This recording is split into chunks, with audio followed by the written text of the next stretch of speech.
Fala pessoal, tudo bom? Aqui é o professor João Gabriel e nesse vídeo aqui a gente vai falar sobre o Instituto da Prova Contábil no Código Civil Brasileiro, né? Vamos tratar aí o que é que a gente precisa entender sobre essa questão de perícia e da contabilidade serem reconhecidos como prova, tomando por base o nosso Código Civil, tá? Antes da gente ir para o conteúdo aqui da aula, pessoal, eu só pedir duas coisas para você. Primeiro, deixa uma curtida aqui no vídeo se você gostar dele, tá? Que ajuda bastante o nosso trabalho a crescer. E o segundo pedido, se inscreve aqui no canal ativando o sininho da notificação, que aí você vai ser sempre avisado quando a gente postar conteúdo novo por aqui, ok? Então é isso, pessoal. Agora sim, vamos para a aula.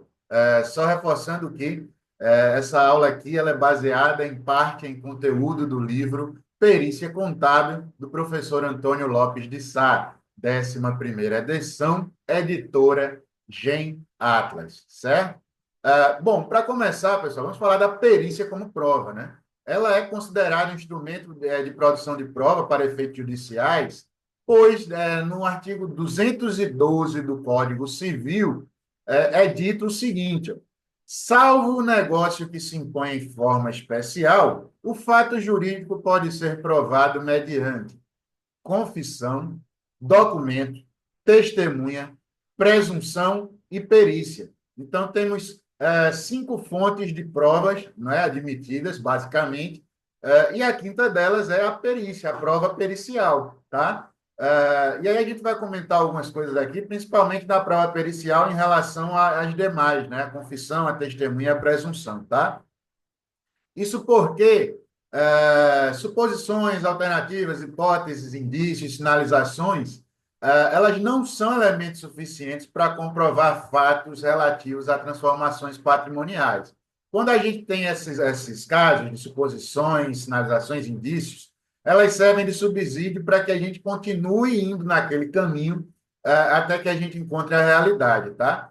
E aí essa questão da presunção quando a gente está falando especificamente dos elementos contábeis de prova, há que se ter um certo limite, né? Porque senão a gente vai estar arbitrando coisas, e aí o subjetivo vai ultrapassar o objetivo, e não é o ideal quando a gente trata de comprovações de natureza patrimonial, e não é o ideal quando a gente está produzindo uma prova pericial, tá? É por isso que é dito aqui, ó, no material, que a perícia contábil ela não pode deixar margens para dúvidas. E o profissional nunca deve emitir um parecer antes de esgotar todos os recursos de indagação diante das dúvidas que se levantam em quesitos, nem nos trabalhos deles defluentes, tá? Então, muito embora a presunção ela tenha sua possibilidade de ser usada como prova, na perícia, especificamente perícia contábil, é complicado e torna frágil o trabalho a gente trabalhar simplesmente com presunções. Tá? Você tem que se prezar sempre pelo máximo de elementos possíveis que subsidiem o nosso trabalho pericial, ok? Vamos em frente. Vamos tratar agora da questão da escritura pública como prova, tá? O Código Civil ele impõe alguns requisitos para que qualquer escritura pública seja aceita como prova plena. Então, se a gente, na qualidade de perito, está trabalhando com alguma documentação que provém de escritura pública, a gente precisa indagar se estão satisfeitas as exigências do artigo 215 do Código Civil, que exige esses 10 pontos que a gente vai comentar aqui. Ó. Primeiro, tem que ter data e local da realização. Segundo, identificação completa das partes, inclusive de representantes ou intervenientes e testemunhas. Terceiro, declaração expressa do regime de casamento das partes, se for o caso. Quarto, manifestação clara de vontade de transação, quer das partes, quer dos intervenientes. Quinto, a referência de que as exigências legais e fiscais, todas elas foram cumpridas. Sexto, declaração de que o documento foi lido na presença de todas as partes e que estas declaram ter ouvido a leitura. Sétimo, assinatura de encerramento do documento firmada pelo tabelião ou seu substituto legal. Oitavo, redação em idioma nacional. Nono, tradução ou comparecimento de tradutor público como intérprete. Caso algum dos comparecentes não souber o idioma ou declarar não sabê-lo. E o 10º, a proveniência evidente do tabelião, quando não puder identificar uma das partes expressa por assinatura de testemunhas, que declararem ser realmente a pessoa desconhecida ou a que alega ser. Tá? Então, sempre que se tratar de uma escritura pública no trabalho da gente, é preciso observar as exigências do artigo 215 do Código Civil, que a gente acabou de elencar aqui, ok? Então, primeiro ponto. Vamos em frente. Quando se tratar, quando não houverem documentos originais, né, ausência de documentos originais e certidões. Se não existirem os originais, deve-se apelar para o que pode substituí-los, mas tais substitutos podem depender de atender certas exigências formais, tá? Então, ó, percebe aqui o que vai ser dito no artigo 216 do Código Civil.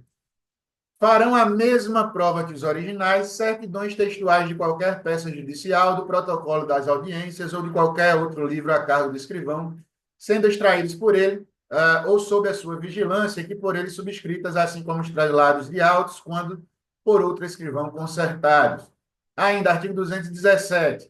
Terão a mesma força probante os translados e as certidões extraídos por tabelião ou oficial de registro de instrumentos ou documentos lançados em suas notas. E artigo 218, os translados e as certidões considerar-se-ão instrumentos públicos se os originais se houverem produzidos em juízo como prova de algum ato.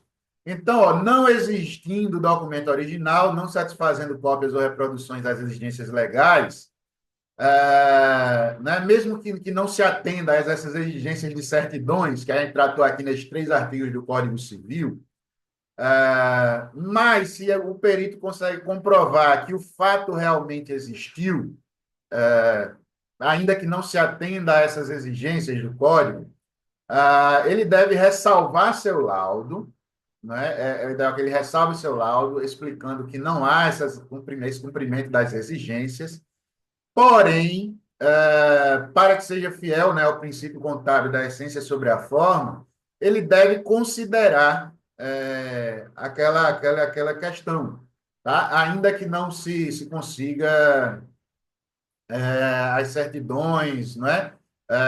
Na forma que o código exige, tá? Você ressalva, explica, deixa avisado lá no seu trabalho pericial que não atendeu, mas que você conseguiu comprovar que o fato realmente existiu e que, por isso, você está considerando ele no seu trabalho. Tenha esse cuidado, tá bom? Vamos em frente. Sobre documentos e declarações. O artigo 219 do Código Civil vai dizer que declarações constantes de documentos assinados presumem-se verdadeiras em relação aos signatários. Porém, né, para o perito contador, isso só deve ser satisfeito e se fundamentar em exame guiado pela racionalidade, né, pela doutrina científica e em procedimentos técnicos. Então, é preciso aprofundar os exames sobre a qualidade documental, ainda que ela possua as assinaturas reconhecidas em cartório e até de testemunhas, tá?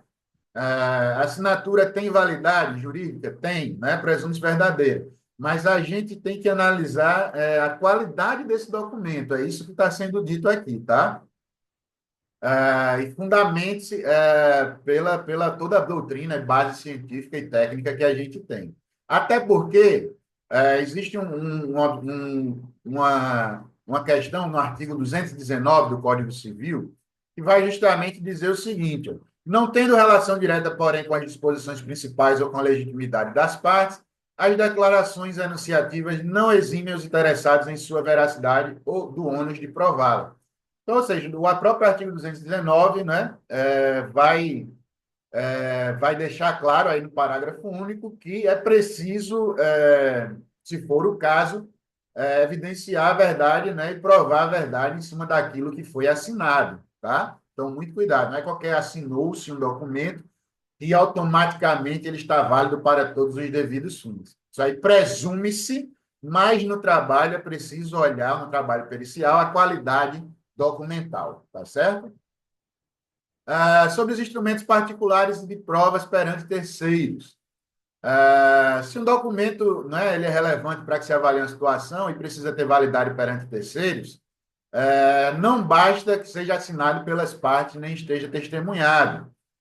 Não deixa de ser uma prova, obviamente, porque o Código Civil assim determina, mas o efeito é eliminado, é limitado, perdão, tá? Então, alguns papéis para que tenham capacidade de adquirir fé pública, para que possam valer plenamente, eles precisam ter fé universal de registro público, como, por exemplo, documentos relativos a compras de imóveis, contratos comerciais, cartas de intenção, contratos de arrendamento, entre outros.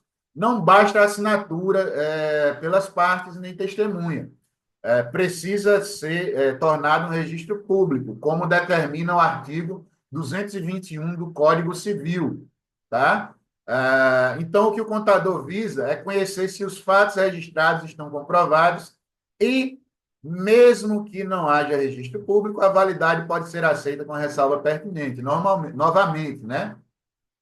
Mesma questão do slide anterior.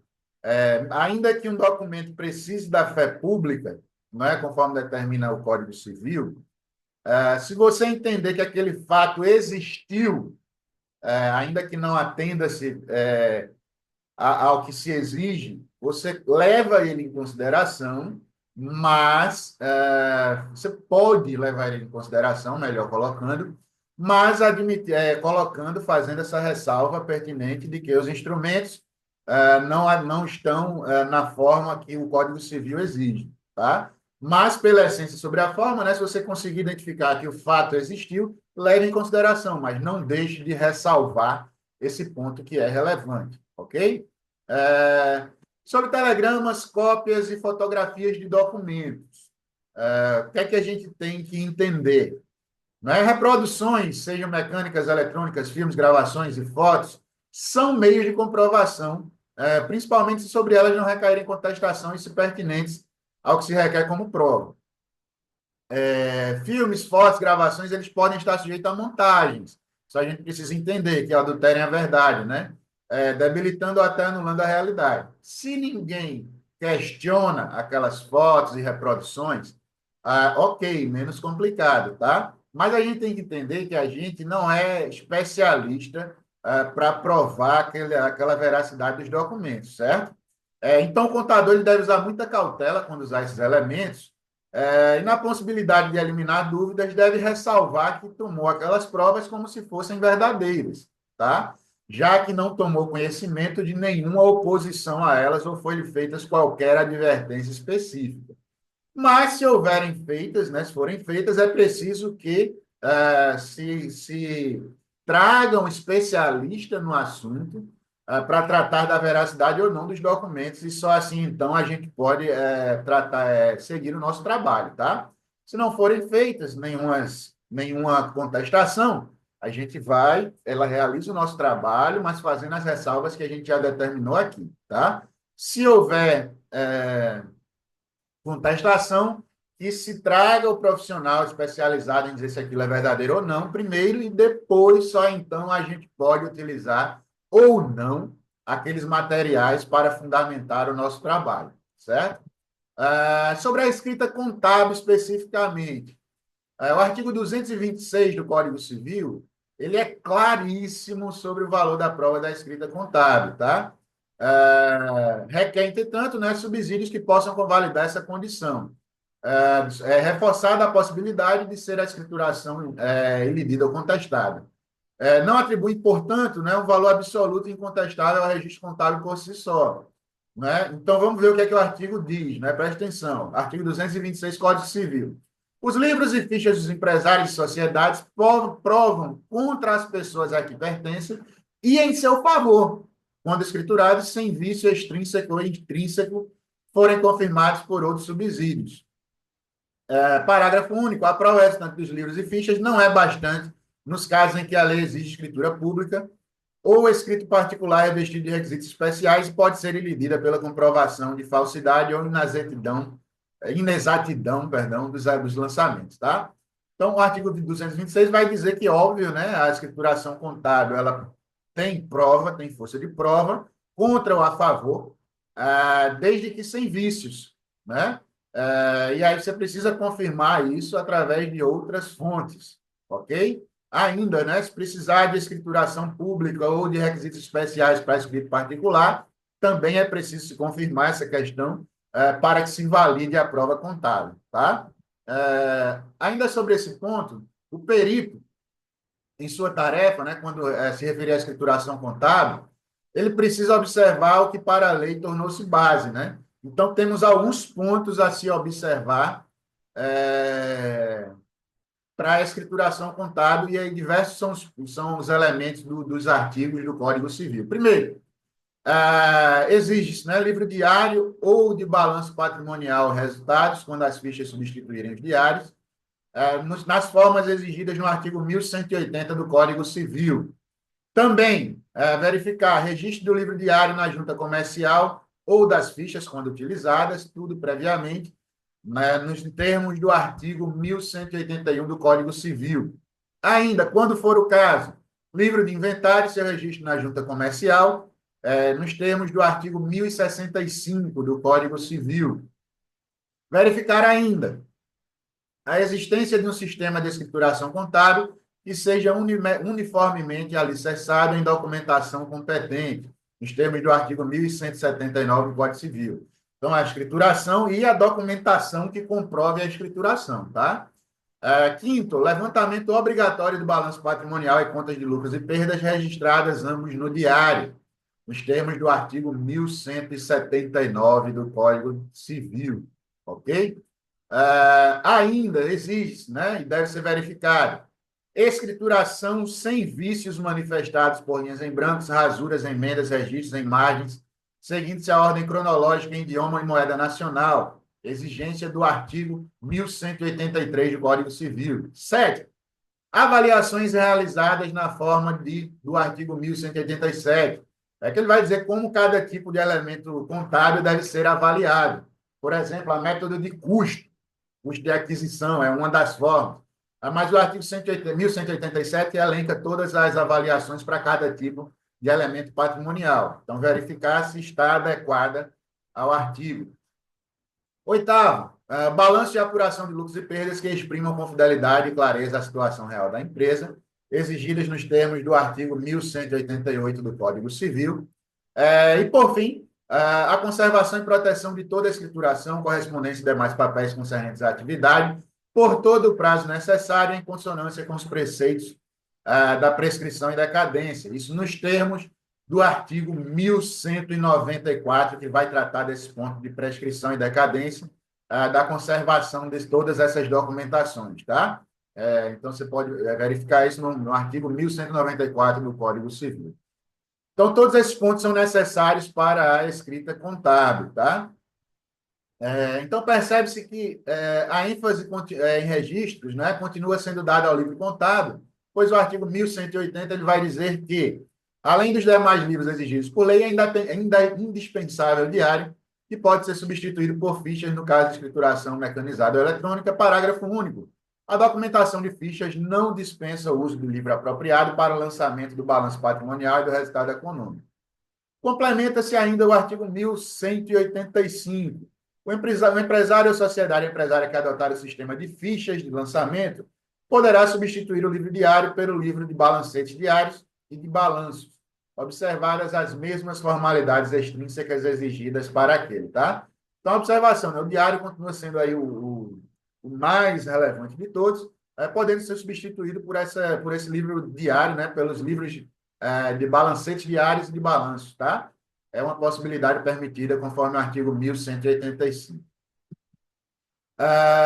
Sobre a questão de pré-postos de validades documentais, né, é importante analisar a legitimidade de atos praticados por empresas, como, por exemplo, quem autoriza pagamento, uma compra, tá? E aí o preposto nas organizações, ele recebe uma delegação de autoridade, mas também responsabilidade, né, que precisa estar evidentemente formalizado. O que destaca o Código Civil, né, no seu artigo 1169, quando diz que o preposto não pode, sem autorização escrita, fazer-se substituir no desempenho de sua preposição, sob pena de responder pessoalmente pelos atos do substituído e pelas obrigações por ele contraídas. Contudo, né, a gente precisa também observar, na atribuição de deveres, como consignações de valores, documentos, meio de trabalho são feitas, pois, se não houver protesto do preposto, é cabível a presunção de entrega perfeita nos termos do que estabelece o artigo 1171 do Código Civil, ao dizer que considera-se perfeita a entrega de papéis, bens ou valores ao preposto, encarregado pelo preponente, se ele recebeu sem protestos, salvo nos casos em que haja prazo para reclamação. Então, é importante também, né? Se o preposto recebeu não houve qualquer manifestação, cabe a presunção de uma entrega perfeita naqueles documentos, tá? Então, tudo isso, se couber documentos assinados por prepostos ou afins no trabalho pericial, deve se considerar desta forma, pois é assim que entende o Código Civil, ok? E, por fim, para a gente fechar aqui essa aula, né, é importante lembrar que o Código Civil ele foi aprovado em janeiro de 2002, tendo seu pleno vigor fixado para janeiro de 2003. Né? E o artigo 2031 vai dizer o seguinte: ó, as associações, sociedades e fundações constituídas nas formas das leis anteriores, a 2003, no caso, né? Bem como os empresários, deverão se adaptar às disposições desse código até janeiro de 2007. Parágrafo único. O disposto neste artigo não se aplica às organizações religiosas nem partidos políticos. Então, portanto, em casos de perícia que se refiram a esse período anterior, né, é preciso que o perito, no que for pertinente, observe tais transformações, que pode ser que se apliquem dispostos anteriores ao Código Civil, e aí você precisa entender o que é que era vigente na época.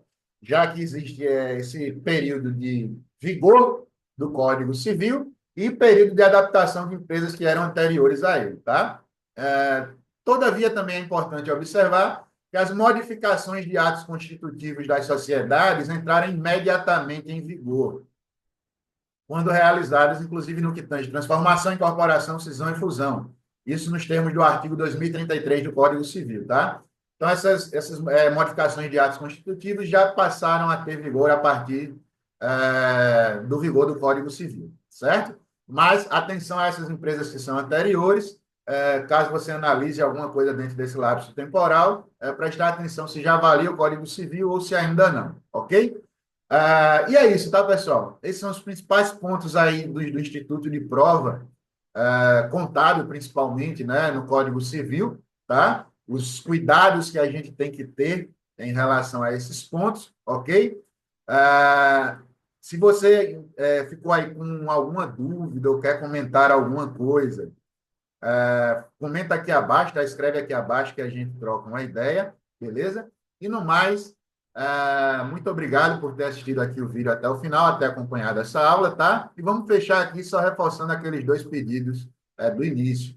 Deixa uma curtida aqui no vídeo para nos dar uma força no canal, tá? E também se inscreve aqui ativando o sininho da notificação, que você vai ser sempre avisado quando a gente postar conteúdo novo por aqui. Valeu?